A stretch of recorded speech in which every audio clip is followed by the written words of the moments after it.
Hello. Hello, Arno. How are you? Pretty good. And yourself? I'm hanging in there, man. I bent over to pick something up this morning, and like my back is killing me now. It's like, God damn it, Oh, that sucks. getting old age. You don't know what you're talking about. I can tell you about old age. Oh, Well, or get ready for more. indeed. Sorry, I'm the bearer of bad news on that front. It doesn't get any better. Let's put it that way. No, I read a funny thing the other day that said my favorite childhood memory is waking up and my back not hurting. It's like I so get that. When I meet with friends that I haven't seen in a while, and I realize we are halfway through the lunch, and all we've talked about is health issues that one or the other has. I'm like, okay, we're old guys. Yep. I hear you, man. It's funny how that works. When you're young, you don't Yeah. care about that stuff. But once you're a little old, like, holy cow. That's right.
I don't know, is that a spy plane behind you? Because that seems to be a thing these days.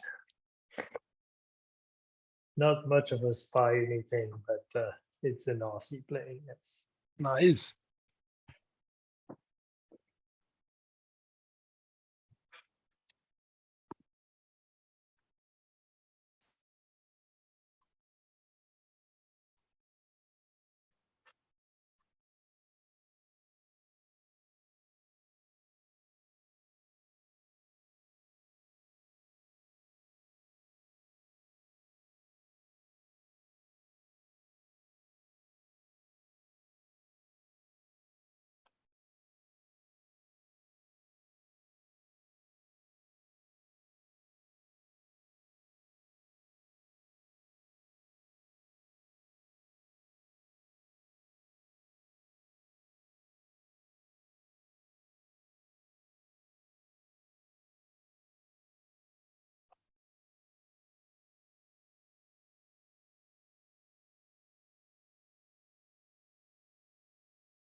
All right, it's 5 after. Let me do one thing. Wait, David, no, your audio is choppy. is it? Uh-oh. What have I done? No, it's fine. Maybe it's David. Yes. Ooh. Sorry for you, David, but I'm I have having no trouble problem hearing you. hearing Josh. My system load is acceptable. Seems to be fine. All right. All right. I'll blame David. Right. So let's open the agenda. If you haven't done so yet, if everyone can sign in, can someone paste a link to this? I just pasted it a minute ago. And then there's also the introduce yourself in chat. For anyone new here, rather than go through a lengthy intro process, just paste who you are, even if you've been here before, into the chat. That way we kind of all know what's up. I just save this and reuse it every week. So you can also do the same. Okay, we had a tools topic from, who put that in there? Was that Dan? Dan here? Let me unshare and check my email. Josh, can you hear me? Yes.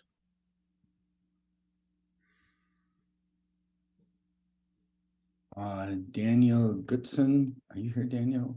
Yes. Oh, he's connecting. All right, Daniel Goodson, are you here? Yep. Awesome. You are the first item in the tooling agenda. My screen again. So Daniel sent an email last week talking about parsing library he's involved with. And so I thought it'd be probably useful for him to cover it for a little bit before we talk about S-bound everywhere. So Daniel, the floor is yours. Okay. Let me try to switch to the old camera so you can see Franco. Oh, cool.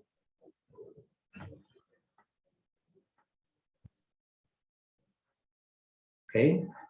Franco, do you want to present? Well, hi everyone. Can you hear me? Yes. Okay. I'm Franco Lombrani. I'm a DevSecOps intern here in Eclipse. Currently, I'm studying for a bachelor's degree in computer science. Well, I have some experience in the security area, cybersecurity area mainly. And well, I'm going to present a library I was working on. I'm going to share my screen. I have to stop sharing. All right, there you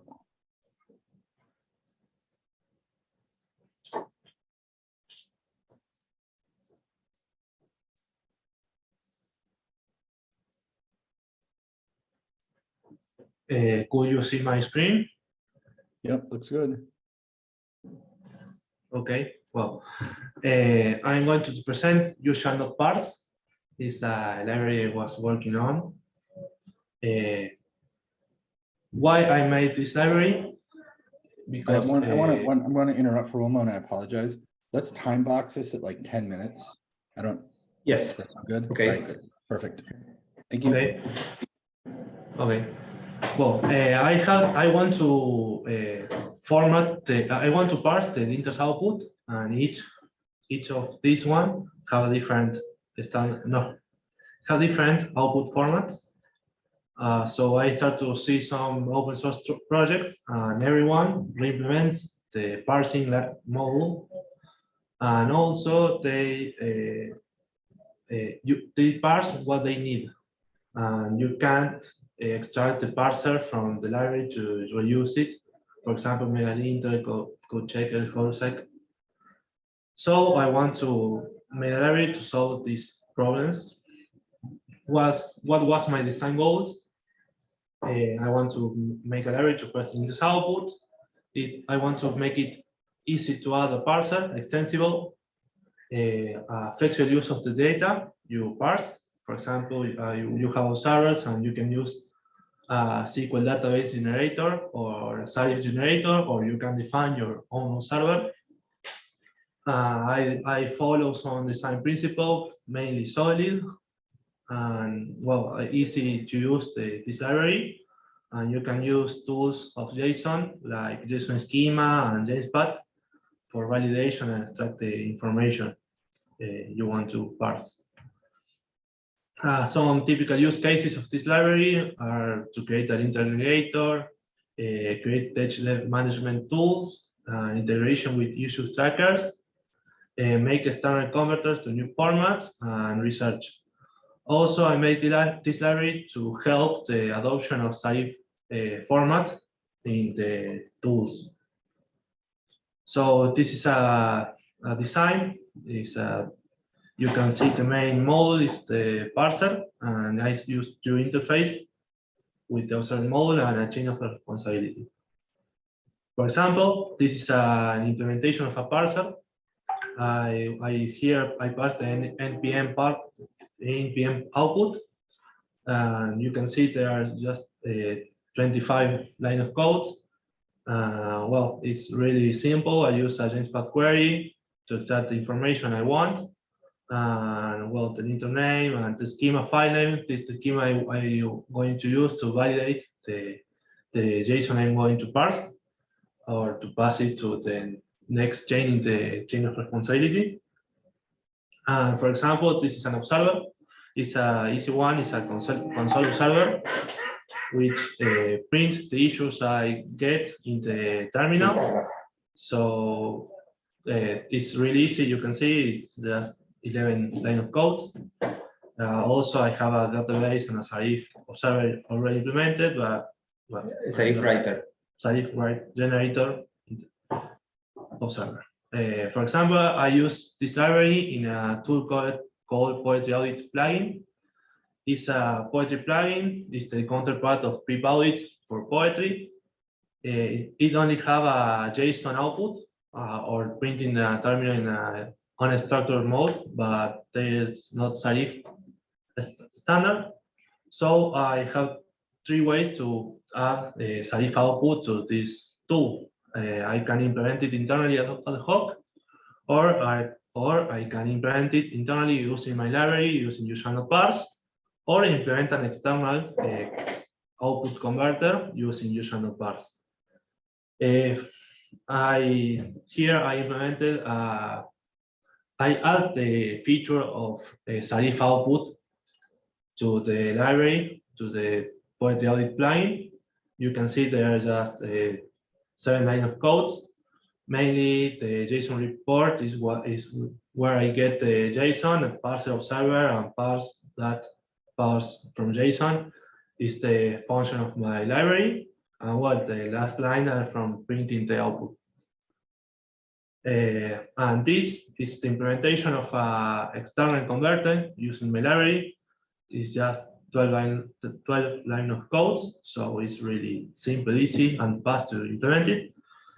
So this is, you can use it with every project you want. So there's another project I want to use it. It's a deviation from baseline. It's a project to It's set an internal project. It's an internal project to set a baseline of static checkers findings in legacy code. I am going to present this tool in the future. I want to count the amount of issues per linter per file and store it in a base file. So in the pipeline, you can check if these base files already exist, and checks if the amount of issues per file per linter are the same, or you will have new ones. So you can work on your task and forget about the linters in the legacy code. So for technical depth. Another example of use is Code Checker. It's a tool for run some linters in C++ code. This tool, Code Checker, checks the information received from each linter, for example, for fake positives and some kind of stuff, and propose fixes based on the findings that you can apply automatically. So here I can use user.parse for parse the linter's outputs, or to use the information parsed. Also to add new linters to this tool easily, to just adding the parse module in the use and not parse library? We will contribute Zarif support and other linter support to code checker by using this library. This will be Franco's one of Franco's next step. The idea of code checker is to handle the large legacy code findings of the static checkers. Well, the current state of my library, of this library, sorry, the static checkers support is pipaudit, Golden CI, npm, Poetry Audit, Radon, and also all the linters with Zarif-based output. I have 3 observers implemented: a database generator, a Zarif generator, and the console is one I showed you the code. And the next step with this library, I think, is I'm waiting for the publication clearance, so I want to make it public. And add more parsers like Visa, MyPy. Well, yeah, and the importance of the database is that a database by using SQL to me, it currently provides a lot of flexibility for research. We are doing a lot of research of secure depth, so we can have all the flexibility of SQL for querying all the tools you have in SQL Yeah. Lite, you can use it here. Yeah, we can filter by linter type, by severity, by location in the code, etc. I use a SQLite to implement the SQLite module. So that's all for this library. I don't know if you have any question. I did have a question. You mentioned you're currently waiting for publication clearance. Do you have any idea when that's likely to happen? Yeah, I think it's likely next week or by the end of the month for sure. We will publish it in GitHub. It's it's some internal bureaucracy, but by the end of the month we will publish it. Okay, awesome. We will publish it under some very permissive free software license. And the same thing with the deviation from baseline system.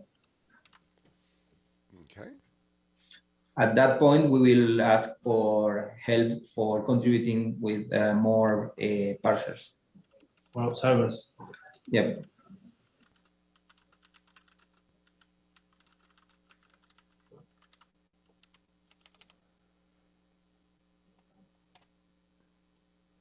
Awesome. Any other questions? All right, we will await your publication. Very exciting. Does anyone else have any other tools topics before we go on? Actually, there's none in the agenda. That's fine. We'll stick to the agenda. All right, I'm gonna jump over to SBOM Everywhere now. And I see Sarah and Dan are here, and they've been working on a document about connecting resources to open source projects. And I'd like to start with that one. Yes, that would be wonderful. We'd be happy to share the progress that we've made.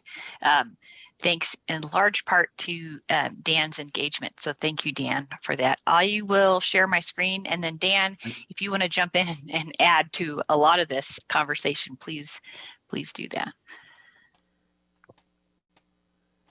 Sure.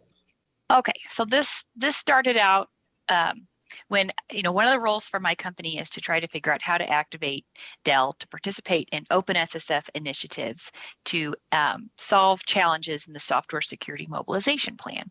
And so I've been attending these meetings for a while because software bill of materials is an area that we want to have industry leadership and participate. But there was never really a one-to-one connection in a lot of the work streams directly to like a working group or a special interest group. So this, in our case, the security tooling working group was starting to align with the SBOM Everywhere work stream. And so we wanted to put together a proposal for the scope and the work that this special interest group would do. And as we were getting ready to accomplish that, I realized that there was another connection that had already happened. CROB in the best practices working group had aligned to the education mobilization plan workstream, and he had created an education proposal. And so instead of reinventing the wheel, I did what any really efficient person would want to do, is say, I really like the wheel you've built. I would like to put my proposal in the same format. And I think that we could get a lot of momentum if other working groups or companies want to spin up a special interest group that aligns to a work stream. This could be a pattern or a template that they use to do that. So what we're seeing on the screen right now is the education mobilization plan review. So he's built this in GitHub. Right now we're not in GitHub, we're just in a Google Doc that we've been working on. But essentially, he's kind of framed it out where they're talking about education, the mobilization plan, and then he's put together a way to look at those proposed ideas and a proposal summary. So I'm going to go into the education. All right, so this first page that he has basically talks about the mission of the special interest group. And so this really aligns with the document that we've been working on. Josh has been leading the way the past month or so, where we have, let me see if I can hide these floating meeting controls. We have this SBOM everywhere, goals and purpose. And so what we wanted to do was kind of bring bring out of this document the README or the main page for the special interest group. And then as you dig into the plan folder here, you see that he has kind of put together a problem statement. And then within the problem statement, they have several goals that they want to accomplish and a proposal summary. And if you click into each one of these goals, it goes into more detail on exactly what and how they're trying to accomplish it. And this is important because then other companies who are participating in the OpenSSF know how to action their resources or funding dollars, however it ends up evolving, to that plan to help accomplish that mission. And then he wraps it up in a proposal summary at the end. So what Dan has done, and I'll probably let you speak to this a little bit more, Dan, is he's built this we're using a Google Doc to try and kind of build the template, put the meat on the bones, or put the bones together, I should say. And Dan's put a little meat in there on, what does it look like? So we'll have this text on the main README Right, that comes from SBOM everywhere. And then we jump into our goals and our proposal. So Dan, do you want to jump in? Well, I think that's the document that Josh put together actually, but so I don't want to claim ownership of that, but the oh, okay. I have these reversed is what you're saying. Yeah. Yeah. Okay. No, I think we're just at the very early stage. We have some notes, basically. We don't have that. I would say, trying to kind of bring up the document that we do have. Okay, so this one that I'm showing, Josh, you helped to create. Yeah. Yeah. Okay. And, let me stop sharing then and let you share our shell document then. Yeah, because I want to make sure that it makes sense. Yep.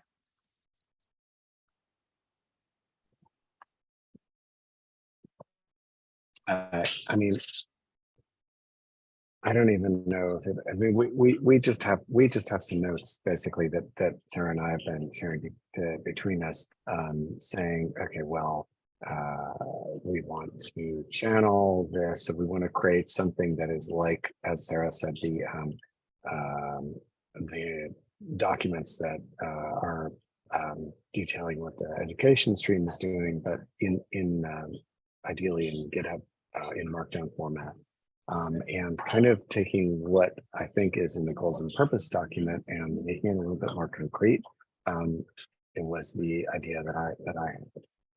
And so, like what I like about CROB's document is it says, we're going to do education, we're going to do this, we're going to do that. And I was struggling a little bit when I was coming into this work stream new, looking at the goals and purpose document to kind of say, okay, well, parse out of that what exactly is going to happen in SBOM everywhere. What are we doing? So I think that was what we were working together on. We've had 2 calls so far, and we're going to continue that, and then hopefully we get some stuff that we can actually bring into the GitHub repo in Markdown format that people can take a look at. Does that make sense? Yeah. Okay. And I'm going to post in the chat the link to the education GitHub, because I think if you read it, and you're interested in participating, or you're interested in helping to say, well, what will this look like for kind of ideating? What will this look like for our work stream? It's a really good start. Yeah, some diagrams as well, which I think Crow is. Thanks. Well, and I think the other piece of this, and I'll let you 2 comment on it, was one of the things we talked about a couple of weeks ago was there is, if you look at the goals and purpose document here, I'm just going to pull it up quick so someone else is sharing. Yeah. Here, and then I think it's this. Yes. If you scroll down to approach, there's a bunch of work that we want to do, but there's kind of 2 ways the OpenSSF has been, we'll say, getting work done. One is through funding proposals, and the other is through members volunteering. And I think one of the struggles we've had is it's easy to get people to show up to meetings like this, and it's really hard to get people to do work. And so one of the things I would really like to make sure we do, excuse me, is encourage some of the member companies to like dedicate resources to doing things. Like a good example is, I think, yeah, and someone's highlighting number 2 here, where That's me. Oh, you're highlighting. I'm just trying to take some notes. Cool. But like, one of the things we know we want to do is we want to go to open source and encourage them to create SBOMs. And the best way to make them not create SBOMs is to ask them to do it. But if we show up with work and patches and guidance, that's a very different universe, because we're not showing up and saying you should create SBOMs. We're showing up and saying, let us create SBOMs for you. And I think that is the only way we're going to see traction here. And it's a lot of work and it doesn't scale. We know that. But it's where we start the process and learn the lessons, because there's so many things we don't know in this space right now. It's like indescribably huge. And so that's kind of the birth of all of this, I guess, is the whole, in fact, Dan, you and I talked, like 2 weeks ago, where you're saying, like, I literally have people to work on this stuff. What can we do? Right. And today we don't have a good answer. Yeah. Like, I can't Some of them are on this call. Yeah. Good. But you know what I mean? Like, I can't say, here's a list of stuff we're working on, Dan, go nuts.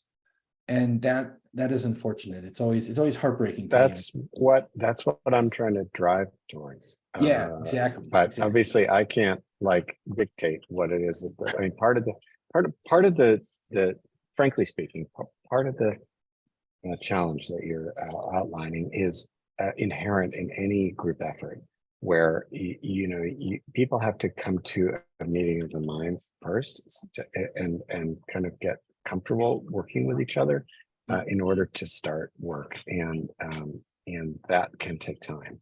Yep. I think that the action-oriented approach that you're trying to promote, I think, is really a good one, and maybe it lends itself more towards the idea that people in this group should be feeling empowered to put stuff forward and just say, hey, what if we work on this? What if we work on that? And not feel like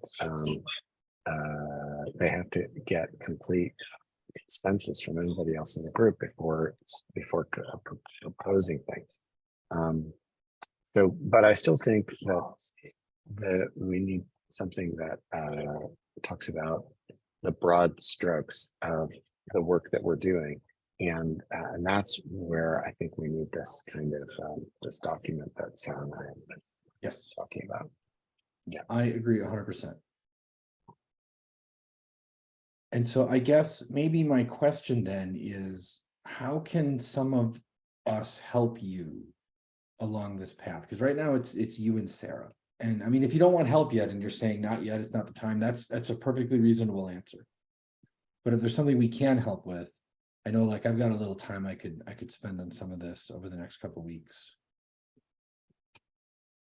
I have a feeling we need to work for another week Okay, before that's fine. we, and then send something drafty to the Slack channel and, you know, get people commenting on that. Does that Totally. make sense for a timeline? Yep, I totally get that too, because there's also nothing more frustrating than trying to start something and have someone like just, yeah, what was it called? Pigeon bombing, I think someone said, where someone shows up, they knock over the chess pieces. I haven't heard show that up one, but okay. and- It's yeah, and I get that. I'm a-okay with it, and that's fine. That's fine.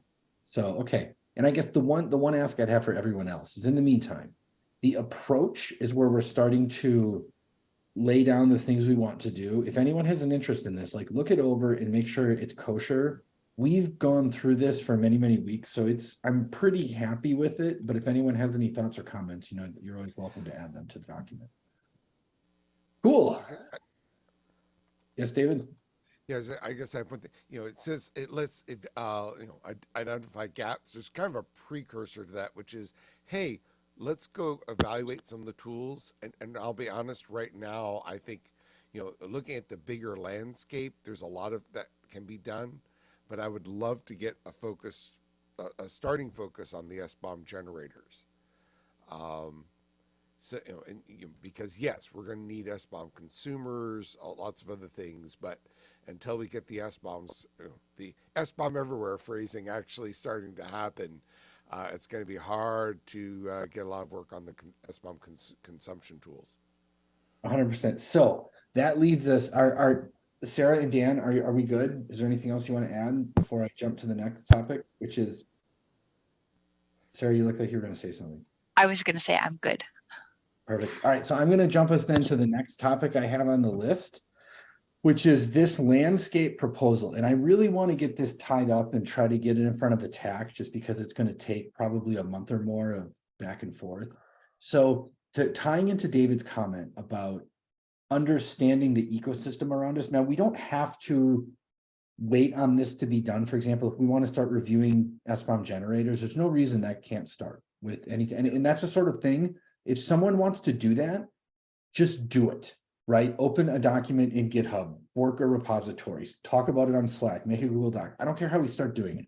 Just so you can say, I'm going to do this and do it. Like that's, I think one of the other bits Dan touched on is like the empowerment angle.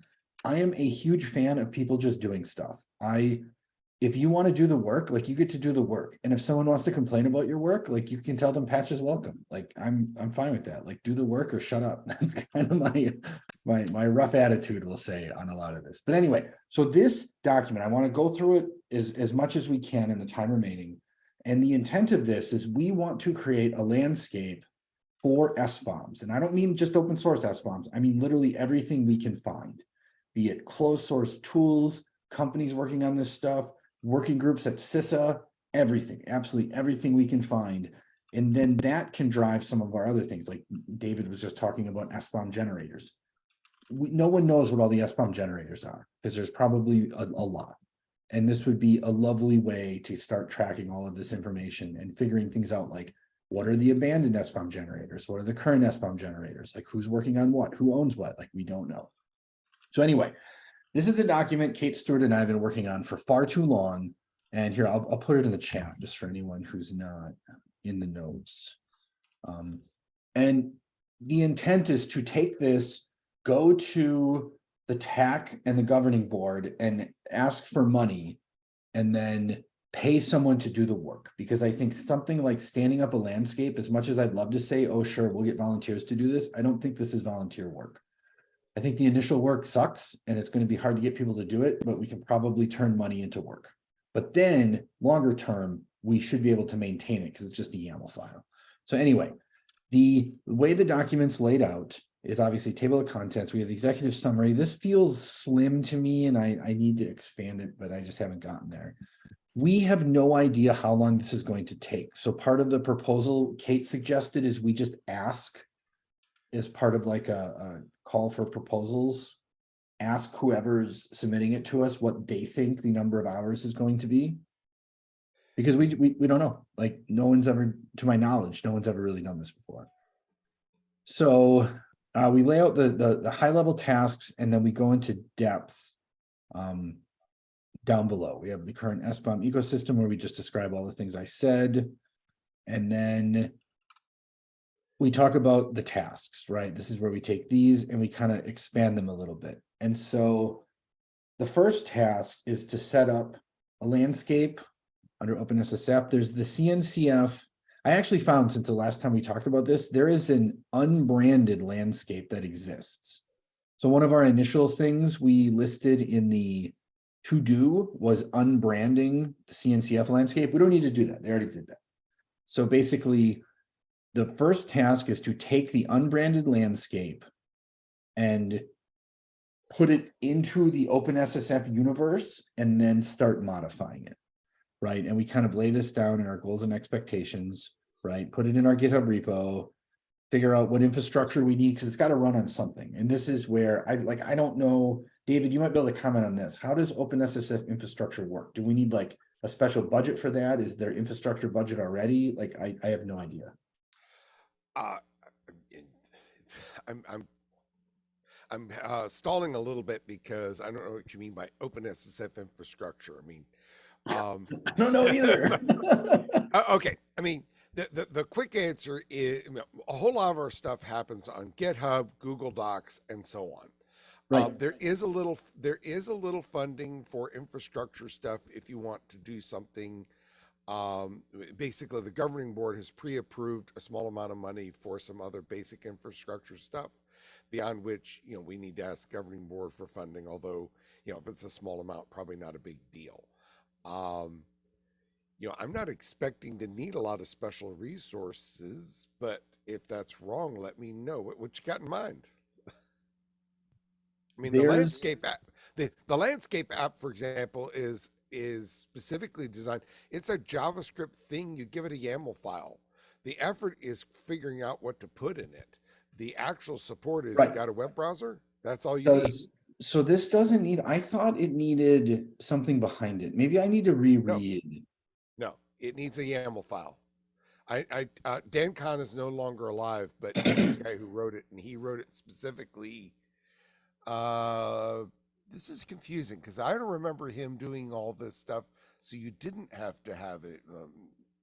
What are you looking at here? Yeah, it runs on Netlify right now. Whatever, I literally don't know what it is. I think this may be for internal generation of. Okay, my understanding was that the thing didn't require anything other than JavaScript in it and download a YAML file. I may be completely wrong, in which case my apologies. But Lance, yeah, I don't know. Right. Throw a link on there. We'll look into this. If you need resources, we can do it. If it's a very small amount of money, it's already been pre-approved. If it's a not small amount of money, then we need to ask for approval. Do you know who runs the OpenSSF landscape, David? Who's committing? The OpenSSF landscape? Yeah, the OpenSSF has a landscape. I know. I didn't know that either. No, I think that's not alive. To my knowledge, that's not alive. Is this the Diagrammer Society that Krob has started? I have the meetings on the calendar. Nope, this is totally different. This is not it. Okay. I have no idea what that is. Okay. It should say which working group it's part of. I don't think this is part of the working group. This is used to track membership, is my understanding. Okay. They do have a SIG store card, though. Well, that's okay. I think Jory knows. Well, that's Jory. Yeah, ask Jory. Here, I think Jory knows. Is that like Ask Jeeves? I'm kidding. All right. Well, you're just showing that I don't know everything. I already knew that, sadly. All right, I'll ask Jory. Wow. Okay. And it's called just landscape. Yeah, landscape.openssf.org. Yeah, Right. I mean, there's a GitHub repo already. Yeah, and I linked to the GitHub repo in the notes right Yeah. here. So anyway, let's not dwell on this. I want to keep moving. I mean, All right. just to be clear, I mean, the landscape today, as Judge said, I mean, it only covers membership, but it could cover a lot more stuff. Well, we specifically don't want Okay. to use this infrastructure, Arno, because we're going to also feature closed source and non-OpenSSF related stuff. And so when I talked to Kate a long time ago, it was basically accepted that we should not try to use the current landscape. And we expect our data to be gigantic. And so we'd also like pollute theirs, which we don't want to do. Because if you've ever gone to the No, but CNCF landscape, it's I wasn't- really slow. Yeah, I wasn't suggesting you piggyback on top of that same repo, but you could fork it and do whatever you with it. Yeah, right. Absolutely. Yep, 100%. Okay. Okay. All right. So, and again, this is why we need like someone to figure this stuff out. We don't even know. We don't know what we need. We don't know how it's going to work. So anyway, we've got start with the landscape, figure out the infrastructure, public repo, branding the landscape, which obviously will work with the OpenSSF and the legal and all that. Update the dependencies. So when I wrote that, I didn't realize that the current landscape has its own project, and that looks pretty up to date because the CNCF fork it had some crusty things in it, but so we're good there probably. I'm still going to leave it in just because they should make sure they do it. Then of course document the crap out of it because we want to make sure after the contractor is done, we don't have to ask them for help just to make it run. So that's kind of like task one. Any questions, comments, concerns?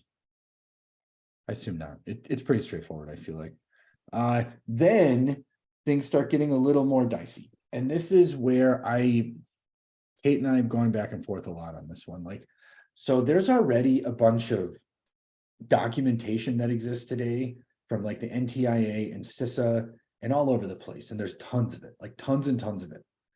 And so one of the things we want to do is start to unwind some of that and figure out like, what is the data that has been captured we can add to a landscape? Because for example, a lot of the NTIA documents are no longer living documents. They're frozen in time forever, and many of them are becoming outdated. And so we want whoever's doing this to basically go through a bunch of the existing documentation, and we'll send them the list, right? We're not going to make them go find the docs. We'll create the list of all the docs we know about and just ask them to landscapeify the resources. And again, they're also PDF documents today, which is a pain in the butt. So, and then this is where it starts getting a little more, I feel like this is one of those like AI curves that the farther out you get, the less accurate the data becomes. So we want to take the NTIA documents basically, and then we also want to start enriching them. And this is where we add like new tooling that isn't necessarily known about in the old documents, figure out. I don't know what this step is. This is the one I could use a lot of help from this audience. If you know of a good place we can look or a good source of just everything SBOM that we could ask some sort of contractor to basically landscapeify. I don't think that's a word, but I'm going to use it. And so I don't have a good list of this. And that's the one thing I'll definitely need some help with, is figuring out what to do. And the intent is we don't do it. Yeah, thanks, Matt. Like I know Cyclone DX and SPDX have a tool center, but they're also super unwieldy. And so well, they've improved the tool center and have and there's effort on our way I don't have the spreadsheet handy about actually improving the taxonomy. The taxonomy has improved dramatically in the last couple months. where is the new taxonomy stored? All these, well, the taxonomy is stored separately, but it's reflected in the tags, the colored tags above Oh, all each. the tags. Okay, that's cool. That's perfect because that's exactly the kind of stuff we want. And like, this is great. The taxonomy is taking a new view to, like, we're looking at different users, audiences, so we're adding more tags for different perspectives. Nice. That's perfect. Yeah, and that's the kind of stuff I didn't know about that. Right, that makes me sad. That's cool though. Good. And obviously SPDX is similar. We want to make sure we capture all of the formats. That way, anyone looking as like impartial third party Doesn't have to try to wade through 2 different sites with 2 different interfaces, but this is really cool. I'm glad they did this. Okay, where are we? Here we are. So anyway, that'll need help. And if someone's willing to help with that, that'd be great. And if not, I'll do my best to find it. Can anyone putting notes in the chat, can you add those to this document, the notes document? Because the chat will disappear and I would like to review all these later to add to this proposal.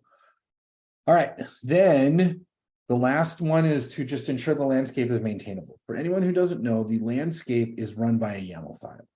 And we just want to make sure it's well formed and we can update it. And our intent and our suspicion is that once we have a YAML file, anyone can submit pull requests to, that the community will help a lot. Because obviously, if you're creating a project or you're a company working in SBOM or you're doing whatever, you have an incentive to add yourself to this file. And we want to make this like the place everyone knows they can go to find what they need. Because today it's really hard to find. Dan, just jump in. You're not raising your hand. Oh, sorry, I'm just trying to figure out where in this fits some educational materials. Because one of the things that I posted something in the chat, just elaborating on the kind of basic categories of stuff of work. And I keep hearing about landscape, and to me, a landscape also needs to speak to people who are not in this space, who, if you say SBOM to them or software bill of materials, they're going to look at you like you're from Mars, right? And that's like 90% of the developer community out there, right? So we should not be tricking ourselves that everybody cares about this.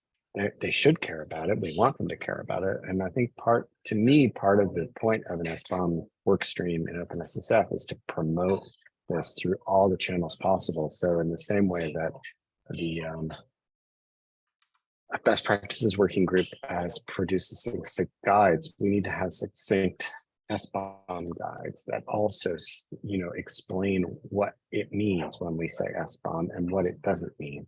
And how those are used in general in the software industry, so that people know it in simple language rather than bombarding them with buzzwords.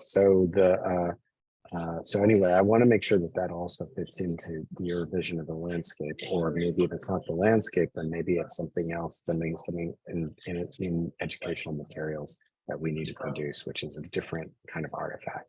I think they're different. I think the way I would think of it as we definitely need education, and I agree with you 100%. It's really funny, actually, after FOSDEM, when there was the SBOM track, or whatever they call it, Kate Stewart sent me a message after it got done and basically said holy cow, you're right. We really need some getting started material for these people. No one knows what's going on. Yes. Yes, 100%. Kate. To me, that's one of the things and that's why I wrote down in the document that Sarah and I are working on, the educational materials in coordination or in cooperation with the best practices SIG, or the best practices education SIG, or something, because I think that's the kind of audience that we want to go after. 100%. But yeah, I totally got that a feeling after I dialed into a lot of the SBOM thing as well at Boston, which was great, by the way. But yeah, I got that feeling very much during that. Yeah, so I think my vision of that, and if anyone disagrees, feel free to speak up, is the landscape is just pointers to everything else. So we would have some sort of SBOM education effort, and I don't know if we would own that or if the education SIG should own that, or whatever, it doesn't matter. But then the landscape would just point at that.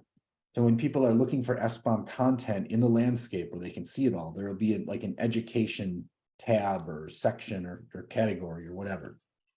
And then we can link out to other people's education stuff. Because I know there's some group from, is it RIT? I don't remember where they're from at the moment, that's doing learnaboutSBOM.com or something like that.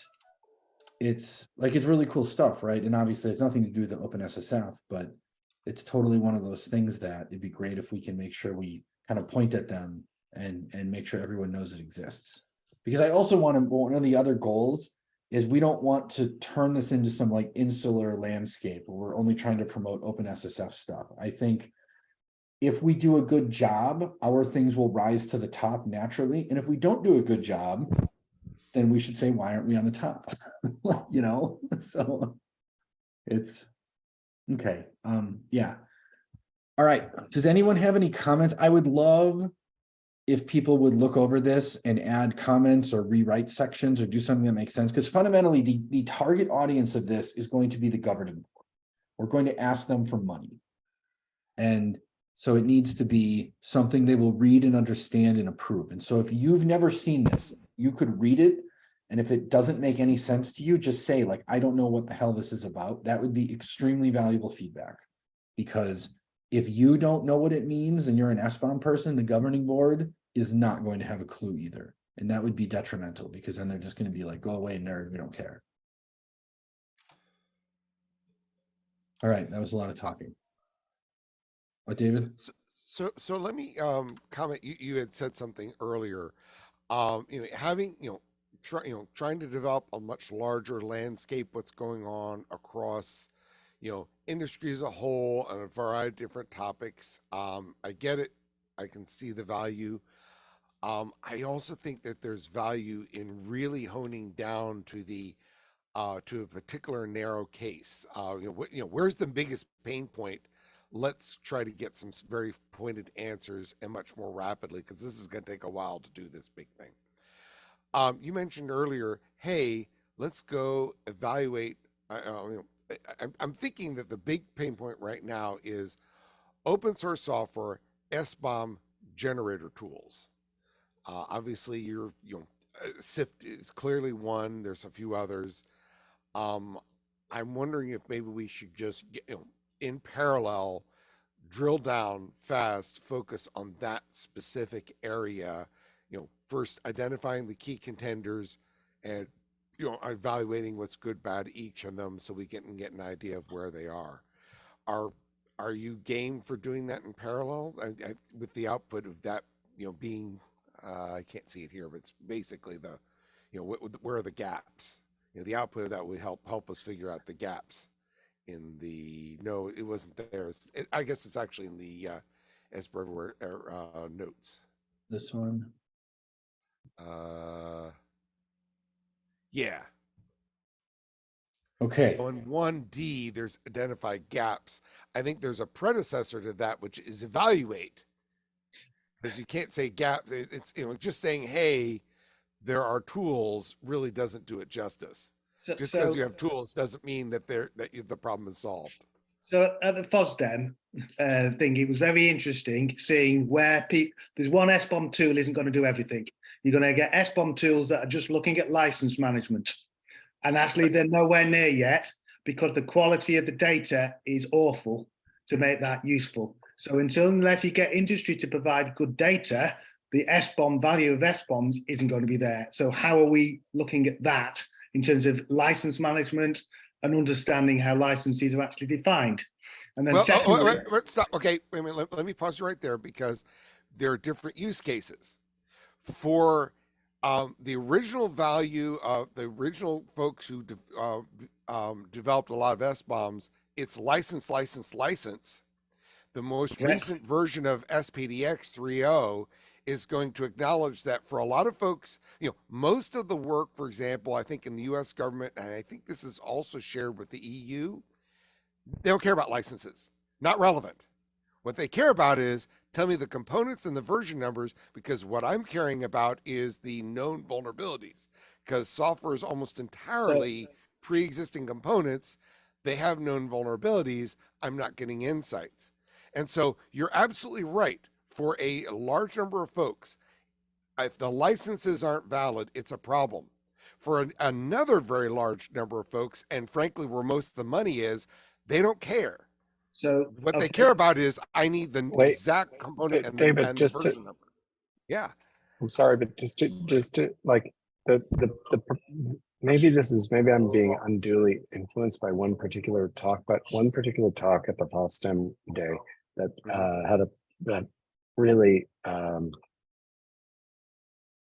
don't know, had an effect on me, or I felt was strongly Please. something that we should be paying attention to, was the one from Siemens. Yes, exactly. I was going to say, and Dan, they- that was very useful what they were saying, how they were using it, because it's reputational data. Yeah. License management is still a really big issue. But they, Oh, sure. yes, Yeah. exactly. They Absolutely. have they were saying that those two things that you pointed out, David, are equal for them. License management and vulnerabilities Right. were both cases that they were using. Then the other thing Absolutely. that they said, which I feel like needs to be written down somewhere, if we can all agree on this, it would be amazing, is this idea that SBOMs are only generated for a specific use case, and they're not, and I that turned my thinking around, so that maybe other people in this room already were thinking about things in that way. But like that, for me, that was kind of revelatory to think about that in those terms. Yeah, if what I said nobody cares about licenses, that's absolutely not what I meant to say. My point is that different people have different values on these. For a number of governments, they don't give a darn. In order to sue the government, you have to get their permission. Okay, they do care in a broad sense, but it's not their current pain point. For others, licensing is the issue. For others, like Siemens, it's both. Clearly, we want SBOMs to be able to support both use cases. Okay, But I'm gonna, David, we're running out of time, so I want to cut you off. okay, sorry. And Matt, I'll let you jump in with whatever you want. Dan, is your Yeah, hand still up? I mean, my experience has been the same, and I've recounted this to the CycloneDX marketing people, is that use cases are super important. And I referenced in the chat the link to the CycloneDX use cases at the top of the list, and I run my own internal work group on SBOMs and IBM. It always comes down to the use cases, and different people come to the groups of different use cases. There are 17 use cases there now. There are many more being developed. And eventually those use cases just have a neutral description or terminology of data that are needed to prove out those use cases. And that reflects on a neutral standard being developed at OWASP called the Software Component Verification Standard. So they're creating a neutral taxonomy that's being used both by SPDX and CycloneDX to do mapping. So any given use case will have a set of fields or components that are identified through a taxonomy that can map to either SPDX or CycloneDX. Nice. Okay, so we're out of time. And I guess here's my ask, David, is can you open an issue in GitHub to just start this discussion and tracking and everything? Because I have a feeling as we start this discussion, we're going to learn, like what Matt just posted. There's probably a lot of content already that does this. And again, this comes back to why I want the landscape, because someone's probably done this already. We just have to find it. I don't know which there are several thises here. I can open a issue on trying to identify the use cases, although frankly, no, not somebody's use already cases. done it. I'm sorry. Tools, gaps, and tooling. Yeah. Okay, for that, I think what we need is a Google Doc. So why don't I open one up now? We'll open a Google Doc and a GitHub issue so we can find the Google Doc. Okay, well, I'm going to do better. I'm going to post a link in the chat. And in a moment, I'm going to post in the notes, and I'll open an issue. And between all that, we will hopefully find a way. Yeah. All right. Good. This was a good conversation. I want to thank everyone. Matt or Daniel. Can I just say, David, would we be happy to participate in that tools exploration, search, and discovery? Okay. And I think, by the way, the first step whenever I write a paper is do the research. Who else has done it first? If somebody else has already written all the materials, great. But if not, at least let's identify the folks who've made a stab. But I'll say again, the list of use cases on that website is just the current set. I mentioned earlier in the chat that there's operational bombs, machine learning bombs, and C bombs, cryptographic bombs. There's another executive order from the government from December 22nd for cryptographic bombs or quantum security. There's groups already established working on those things at OWASP. So just let you know, new use cases coming. This is why we need a landscape. All right, I'm gonna bail. Thank you, everyone. This is awesome. I'll talk to you all in a couple weeks. Well, hopefully sooner on Slack, right? We got work to do. So, all right, bye.